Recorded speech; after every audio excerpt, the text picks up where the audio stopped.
Hello, thank you for joining me. I'm at Peel railway station on the Isle of Man, and here's a carriage or one of the trains that would have once taken us to Douglas. Unfortunately, we can't get on this carriage and go to Douglas because if you have a look, there's no loco and the track literally ends there. But the railway line did once continue off in that direction past the power station to Douglas. So what I'm going to attempt to do is follow the old track bed back to Douglas. Now where I'm standing here, this is the very end of the platforms. If you look down there, here's a signal, a little bit more track. The front of the station was right down there. Here's a picture of the front of the station.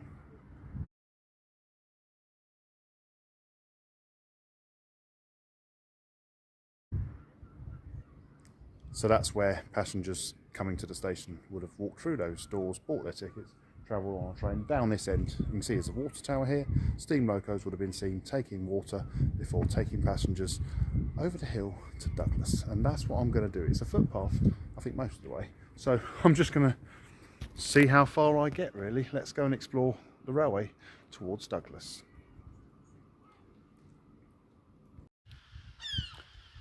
There's Peel Power Station behind me, that is looking back towards Peel. I did also do a video exploring Peel as part of my largest town without a railway station series, because Peel is the largest town in the Isle of Man without a railway station, so you'll be able to watch that video as well, and that explores Peel.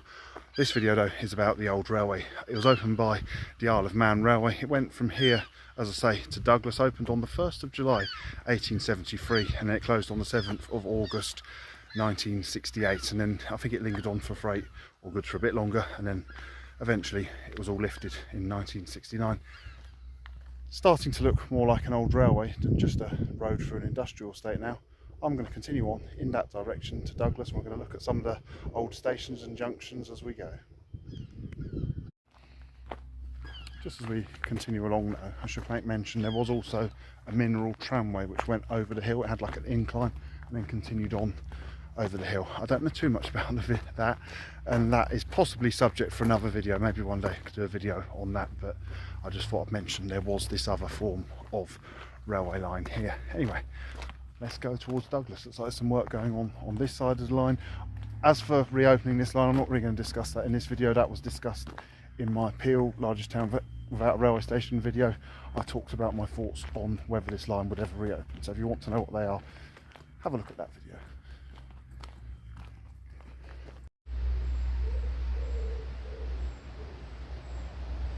This is very pleasant. I'm just walking along beside the River Neb. The water is very clear and gets some nice reflections, and I'm not going to show you every bridge, but this is the first major bridge we come to under a major road, under the A27. Of course, the A27 does also cross the river. I've got an OS map with me, which is very helpful, especially if, like I say, at this stage I'm hoping to get to Douglas. If I run out of time, I might have to find my way up to a village where I can catch a bus, but I really hope to get to Douglas. Anyway, this is our first bridge we're going to go under, and we're going to continue on, like I say, towards Douglas.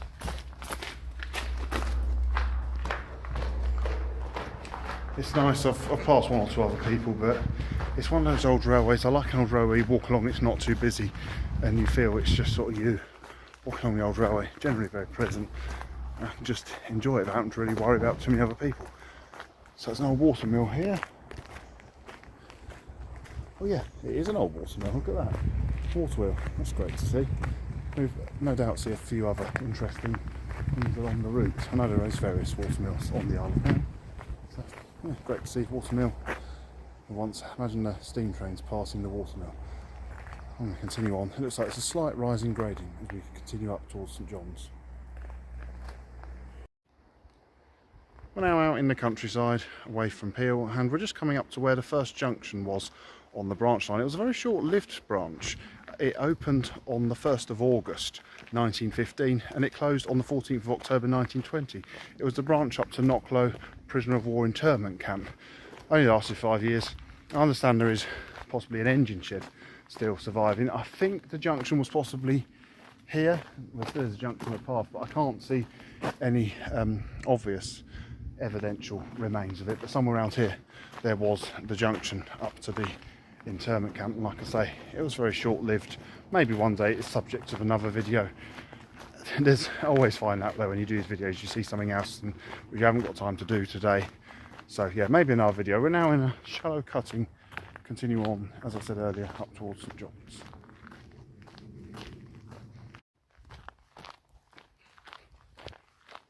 It's a bit like looking at the scenery from a train window, except I'm walking. I've got even more time to take it in. I have to say it is a very enjoyable walk, and the scenery really is quite pleasant. We are now, between Peel and St John's. That was the first cyclist I just passed. Personally, I think he's missing out on the scenery. He might be a regular and does it all the time. When I explore old railways, I don't cycle on them because I just think you go too quickly and you can't take it in. I appreciate cycling is good if you want to get from A to B quickly, but for the sake of exploring old railway like this, to me, you just simply can't beat walking. Well, you could beat walking if you went on a train, but anyway, you know what I mean. Continue on, and soon we should come to the very interesting junction, or former junction, at St John's.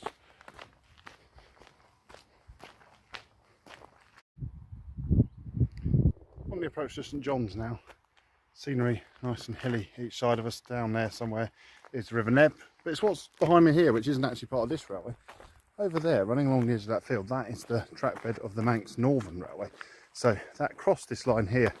It went down to Foxdale in the south, and that way went all the way round up to Ramsey. Not to be confused with the Ramsey station on the Manx Electric Railway. That's a different railway. So there were two railways through St John's. Now what happened was, in the latter years, trains would leave Douglas, one long train, possibly double-headed, but with one portion going to Peel, so down the line behind me, and one portion going to Ramsey. They'd split the two trains here, and one of the trains would depart about a minute or two before the other. But what the drivers would often do, of the one who departed first, they'd deliberately wait a bit just at the end of the platform.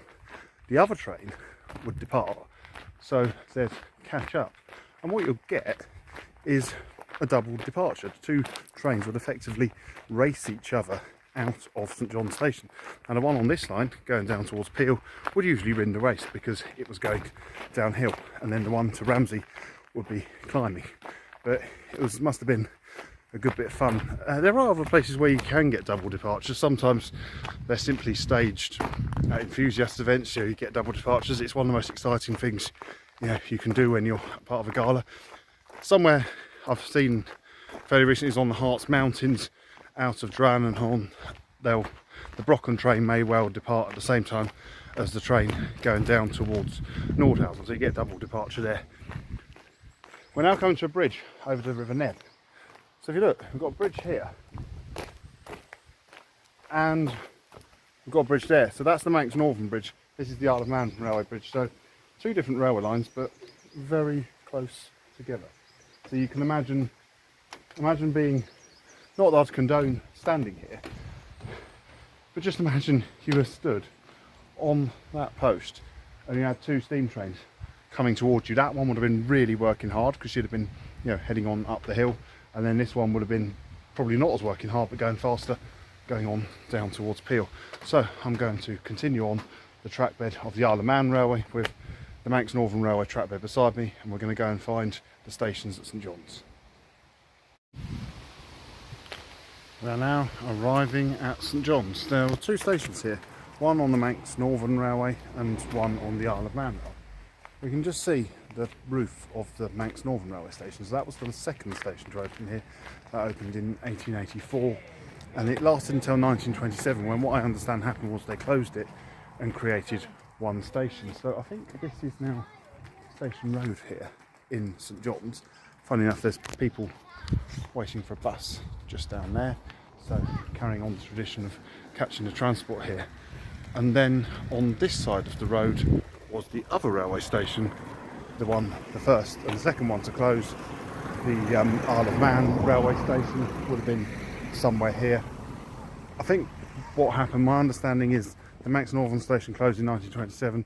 They incorporated it all into one station and then continued with just one station, and then that's how I said they had the double departures, etc. from here. The line to Ramsey and Peel closed in 1968. I think it was one closed one day and one closed the next day, so a bit of a shame really that they closed.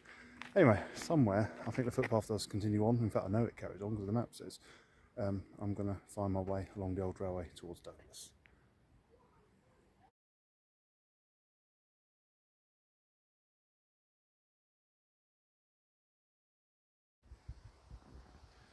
St John's is behind us now. That's like the crew of the Isle of Man, the main sort of major junction. Like I say, there was a line to Peel and the line to Ramsey. There was also a line that went to the south, to Foxdale. And what happened was, as I say, we're on the line towards Douglas. That line opened in 1886, closed in 1943, continued on for freight or goods until 1960. So that was a branch, and that went off in that direction and then over the Isle of Man railway, over this bridge here.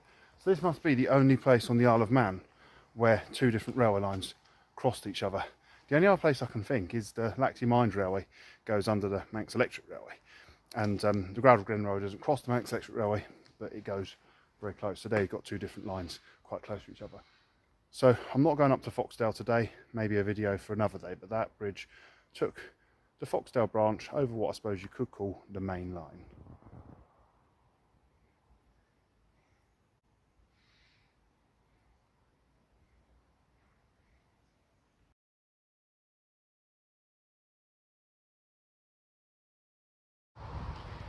It seemed quite a long way from Peel to St John's, not coming across any other railway stations. It was probably the best part, 2 miles.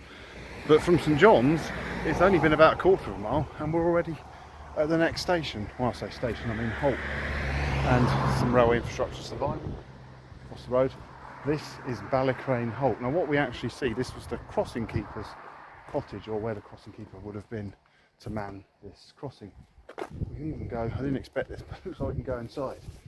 This is where the video technically becomes an urban exploration, even though it's a very small urban exploration. But here we are, we're inside the little crossing keeper's hut. I don't suppose he'd have lived here, he probably would have just sat here. The gates most of the time would have been open to road traffic. Probably in the early days he'd have simply, or she would have simply heard the sound of a whistle, gone out here, opened and closed the gates, the train would have passed. In the earlier days, trains would have stopped here, but it closed as early, I think it's 1928. So it didn't last, as long as some stations did. Anyway, that is the little crossing keeper's hut. I'm going to continue on now towards Douglas.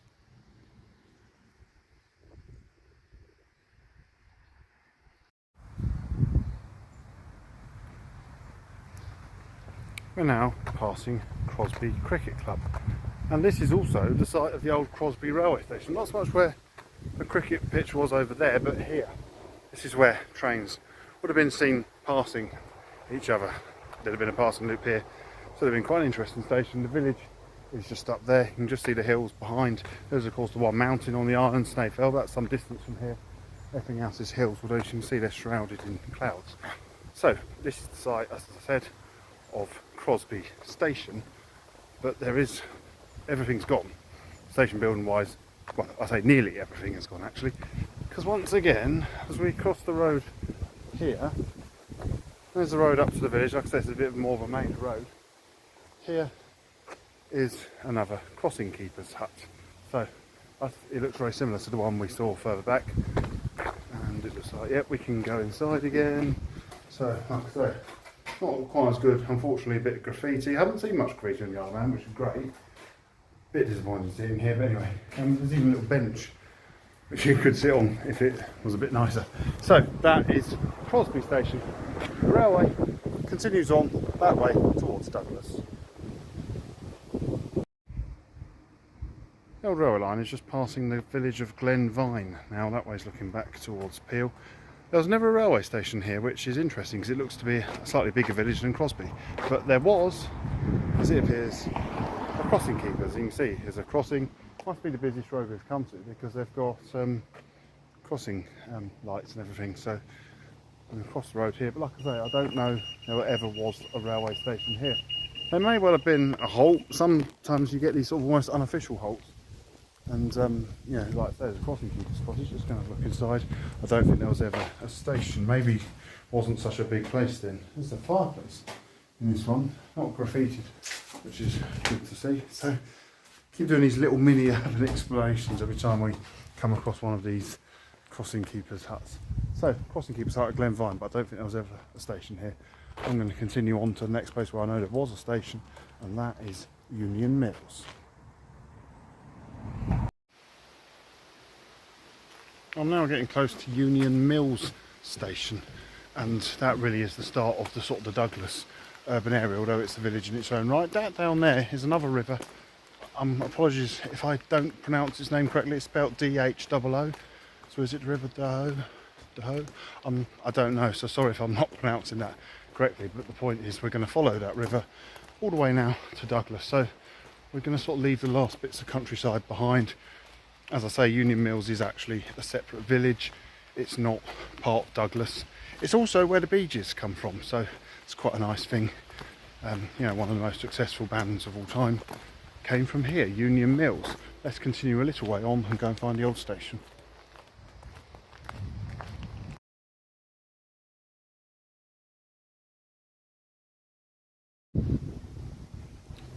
There's the river. We think it is the River Doe. I was just asking a local couple that were walking the other way if that's how it's pronounced, and they said they call it the Doe or the Do. But interestingly, it joins up with the River Glass, and that's where the name Douglas comes from, which suddenly makes perfect sense. So that's what the river is. The river goes under the road just there. So did the railway. Here's the road bridge. And when we go through here, this will take us into the site of Union Mills Station. I think we might have a nice surprise waiting for us here at Union Mills, from what I can see through the bridge. I shall reveal it in a moment, because so far we haven't really seen a lot in the way of old infrastructure. We saw a little bit at the end of the platform at Peel. We've seen from crossing keepers' cottages, and we saw that carriage. We haven't really seen many platforms intact, but look what we have here. We have a bit of a treat.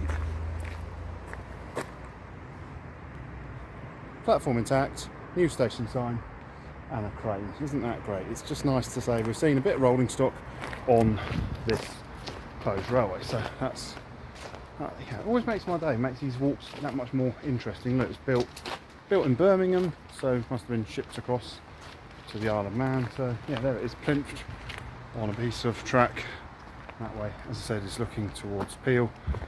Interesting curving station, curving off around there. Look, it even says Union Mills in stone, painted stones down there. So that's made my day, finding that crane. I'm going to continue on that way now. Like I said, it's starting to get a bit more built up. Continue on to Douglas, but let's have one more look at that crane.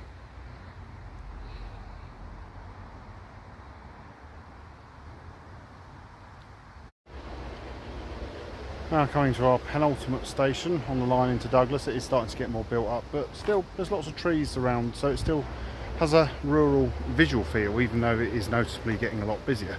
This here is the site of Braddon Halt. Now this was a halt, it was opened later on in 1897 just to serve the area of Douglas. I think there were steps coming down from the bridge.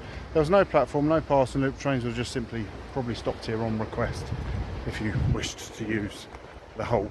It did close to the rest of the line though. Yes, so if we have a look here, it's before, we've got the road bridge ahead of us there. You can see the steps, so I assume these steps were possibly date back from being put in for users of the halt. So, slightly intrigued to go off there, see where it goes. I don't think does it go out onto the road, or if they bricked it off? No, it does go onto the road. Yeah, so we're now going up the steps of this disused halt.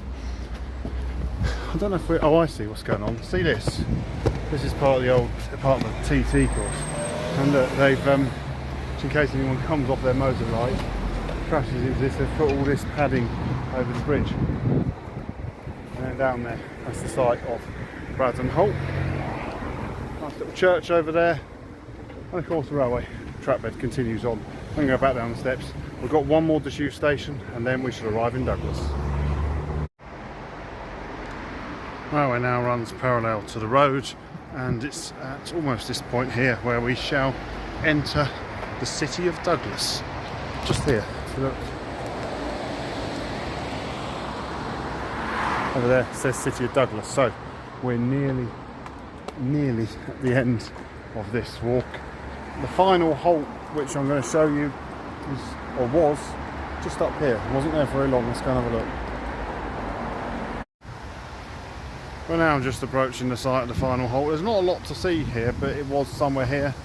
It only lasted less than a year. It opened on the 25th of June 1928 and then it closed on the 15th of May 1929. It was called Quarter Bridge. I understand it was put here for spectators of the motorcycle races. It can't have been very well used though, because like I say, it was so short-lived. There's a cottage here. I don't know, that could be an old crossing keeper's cottage. I might be wrong on that one. It just sort of has a suspicious look. It could be something to do with the railway. I'm not sure on that one. I'm going to continue on towards Douglas, where we shall finish the video. We are obviously now in the city of Douglas. Continue on across the road and see where the path takes us.